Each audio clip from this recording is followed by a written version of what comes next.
Bonjour à toutes et à tous, ravi de vous retrouver pour ce nouveau JT Breton. Dans l'actualité de ce jeudi 13 juin 2019, la passagère de la voiture qui a coûté la vie à un enfant de 9 ans à Lorient s'est rendue mercredi soir aux autorités. Ce jeudi, 1500 personnes participaient à une marche blanche.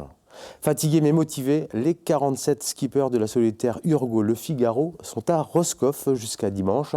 Retour aux sources pour l'un des skippers, Armel Lecléache. Chaque année, à l'approche de l'été, les algues vertes s'échouent sur les plages bretonnes. Une plage des Côtes d'Armor a dû être fermée pour des raisons sanitaires. La passagère de la voiture qui a fauché 2 enfants ce dimanche à Lorient a été interpellée ce mercredi à 23h35 à Caudan. La jeune femme de 21 ans s'était signalée auprès d'un particulier dans le but de se rendre au service de police.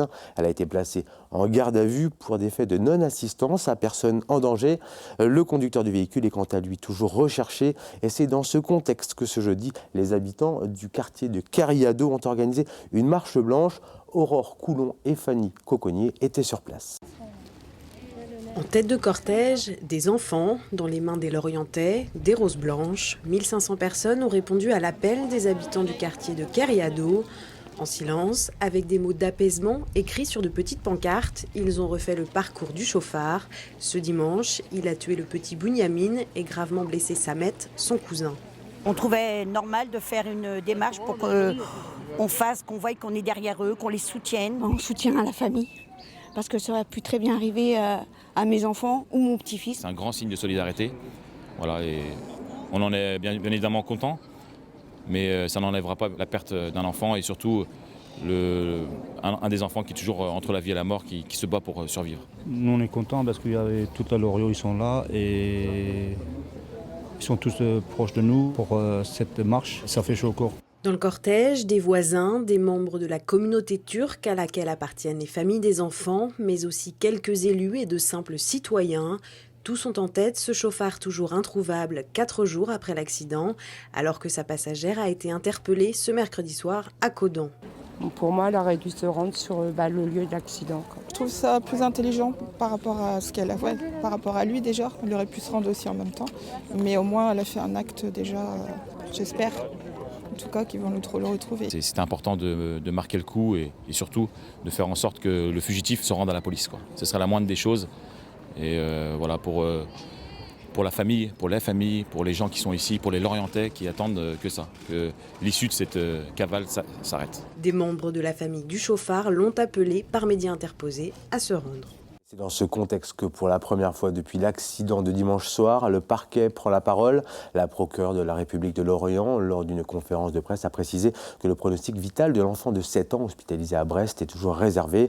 Laureline Perfit est aussi revenue sur le déroulé des événements et notamment sur l'interception de la passagère du véhicule incriminé. On l'écoute au micro de Fanny Coconnier. Celle-ci, comme vous le savez, a été interpellée après qu'elle se soit rendue au domicile d'un particulier qu'elle ne connaissait pas, dans des conditions qui, aujourd'hui, restent à éclaircir. Ces auditions se poursuivent actuellement. Elle encourt une peine de 7 ans d'emprisonnement pour les faits qui lui sont actuellement reprochés. Un appel à témoins et un avis de recherche avaient été diffusés. Ils ont donné lieu à de très nombreux appels auprès des services de police, près d'une centaine par jour, qui ont nécessité des vérifications méthodiques et rigoureuses, pour l'instant, qui n'ont pas amené d'éléments déterminants pour retrouver la trace de l'auteur. Et le reste de l'actualité, c'est en images, c'est le 5 Info préparé aujourd'hui par Jérôme Gallo, avec le concours des rédactions du Télégramme. La Bretagne à l'unisson de l'hommage rendu par Emmanuel Macron ce jeudi aux 3 sauveteurs SNSM morts au Sable d'Olonne. À Baden et à Etel dans le Morbihan, à l'Échiaga dans le Finistère ou encore à Ploumanac dans les Côtes d'Armor, les cornes de brume ont sonné comme un dernier adieu. Xavier Delagorce, président de la SNSM, appelle le gouvernement à organiser des assises nationales du sauvetage en mer pour pérenniser les finances de l'association bénévole.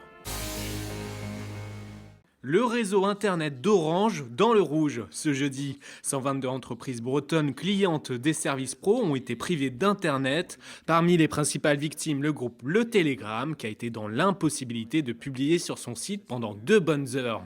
Un routeur en panne à Rennes serait à l'origine de cet incident d'une rare ampleur. Au bout de 166 ans d'histoire, Chancerelle a ouvert pour la première fois ses portes au public. Ils étaient une petite quinzaine de curieux à découvrir ce jeudi l'usine à sardines et ses 800 salariés, symbole de Douarnenez. Cette grande première entre dans le cadre de Braise Agri-Food, une opération transparence du secteur agroalimentaire. Forte d'un chiffre d'affaires de 145 millions d'euros, Chancerelle vient d'en investir 6 millions et de recruter une centaine de personnes. La Coperle a inauguré son nouveau paquebot à Lamballe ce jeudi. Il s'agit d'une usine de méthanisation censée fournir 3100 foyers en biogaz naturel. La coopérative de production porcine a investi 17 millions d'euros pour concrétiser ce projet. Outre l'objectif de diversifier les revenus des agriculteurs, cette unité de méthanisation devrait réduire grandement les émissions en CO2. Bernard Werber, Marc Lévy, Cali ou encore Étienne Klein, c'est le joli sommaire de Livre à Vannes, le salon littéraire qui ouvre ses portes ce vendredi. 250 auteurs sont inscrits au casting. Le 12e chapitre de Livre à Vannes se refermera dimanche. Cette année, la majorité des algues vertes de la région se concentre en baie de Saint-Brieuc, selon le Centre d'études et de valorisation des algues. Les tempêtes cet hiver n'ont pas été assez dispersives. Face au volume important à l'Ambalarmor, le maire a pris la décision de fermer une plage. Il se dit aujourd'hui désemparé. Reportage sur place de Mathilde Kemener. Dans la commune Lambalarmor, l'accès à la plage Saint-Maurice est interdite. Elle est devenue trop dangereuse selon le maire. Les algues vertes sont arrivées précocement et en nombre, 478 tonnes ont été ramassées, un volume plus important que sur l'ensemble de la saison l'année dernière.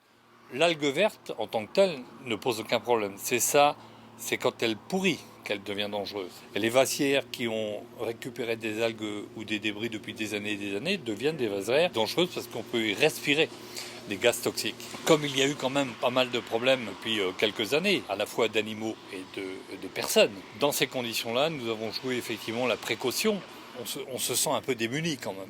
On est obligé de se poser les questions. Et qu'est-ce qu'on va faire maintenant? Parce qu'avec tous les efforts qui ont été faits, tout l'argent qui a été mis, arriver à ce résultat, nous interroge. Autre mauvaise nouvelle, selon la région Bretagne, les teneurs en nitrate ont augmenté dans certains cours d'eau. Pour l'association Alto Marée Verte, il faut rendre le plan algues vertes obligatoire. Il y a eu, grâce à notre procès de 2007-2009, ce fameux plan algues vertes qui a été mis en œuvre. Mais c'est sur la base du volontariat. Il faut que les mesures deviennent des mesures obligatoires. Face à cette augmentation des teneurs en nitrate, le conseil régional envisage de durcir le ton. Malheureusement, plus de 95% de l'azote qu'on retrouve dans les rivières sont issus de l'activité agricole. Donc c'est qu'il y a des choses qui ont été relâchées. Il va d'abord falloir confirmer cette dégradation et puis prendre les mesures qui s'imposeront. On pourra mettre en place ce qu'on appelle des ZSCE, zones sous contrainte environnementale, qui imposeraient des teneurs maximale d'usage d'azote sur les terres agricoles. Pour l'heure, le maire de Lambalarmor souhaite une réunion d'urgence avec le président de région et la préfète de région pour exprimer son désarroi face à cette situation. Le festival photo de la Gacilly est ouvert. La petite ville du nord-est du Morbihan accueille pour 4 mois une vingtaine d'expositions. Ce festival à l'identité forte avait attiré l'an dernier plus de 300 000 visiteurs. Reportage de Fanny Coconnier. La Gacilly est devenue une salle d'exposition à ciel ouvert. Ces clichés d'Alexander Gronsky donnent le ton de la 16e édition du festival. L'Estonien installe Moscou, ses buildings et son climat dans la petite ville de 4000 habitants. Les pays de l'Est, c'est de toute façon, si on prend la Russie, l'Europe de l'Est et les pays limitrophes, c'est vraiment une destination qui est, on va dire, au cœur de toute la créativité artistique, de différents mouvements artistiques, que ce soit en peinture, que ce soit en musique, en littérature. Et la photographie fait aussi partie des médiums d'expression qui a été énormément innové et mis sur le devant de la scène par des artistes de ces pays-là. Parmi eux, Alexander Rodchenko et son œil révolutionnaire du constructivisme. On rencontre aussi l'esprit slave de Sergueï Maximitchine. Et le festival, porté par le groupe Yves Rocher, met l'accent sur les questions environnementales et sociales, son ADN. La Fondation Rocher m'a proposé de participer à un projet qui se déroule partout dans le monde. La Fondation demande à des photographes de parler de l'action de la Fondation qui replante des arbres. Et donc on m'a demandé de partir en Ukraine, en Roumanie, en Hongrie pour faire l'état des lieux de la forêt dans cette région du monde. Et j'ai envie aussi qu'on comprenne que quand des États sont corrompus, comme l'Ukraine et la Roumanie, eh bien la forêt, la nature est détruite. La vingtaine d'expositions du festival est à découvrir à la Gacilly, la Chapelle-Gasseline et Glénac jusqu'au 30 septembre. Et ils sont arrivés hier soir à Roscoff. Les skippers de la solitaire Urgo Le Figaro profitaient de la journée pour se reposer avant un nouveau départ dimanche prochain. Tara Lagoutte a rencontré un enfant de la baie de Morlaix, Armel Lecléache. On regarde tout de suite son reportage. Il est arrivé 7e hier en fin de journée, mais il reste 3e au classement général. Armel Lecléache profitait de la journée pour se reposer et prendre un petit bain de foule. Le Saint-Politain était surtout très heureux de rentrer au pays. Il y a eu du monde sur l'eau, pas mal de Zodiac, des copains qui sont venus nous accueillir au large de l'île de Bas. Et donc voilà, très heureux d'être à Roscoff pour l'arrivée de cette deuxième étape. Dimanche à 14h, les skippers repartiront pour une 3e étape de Roscoff à Roscoff, ce qui ne devrait pas être trop difficile pour Armel Lecléache. Cette baie de Morlaix, il la connaît par cœur. J'ai appris à naviguer ici, voilà, entre Saint-Paul-le-Léon, Carantec, Roscoff, voilà, c'est toute mon enfance. J'ai tiré mes premiers bords d'optimiste ici, et puis j'ai grandi, j'ai appris beaucoup les rudiments de la voile, et donc très heureux de revenir, voilà, quelques années après sur une course qui est quand même, voilà, un monument de la course au large. L'occasion aussi de redécouvrir les paysages de la baie. C'est voilà, des coins magnifiques, hein.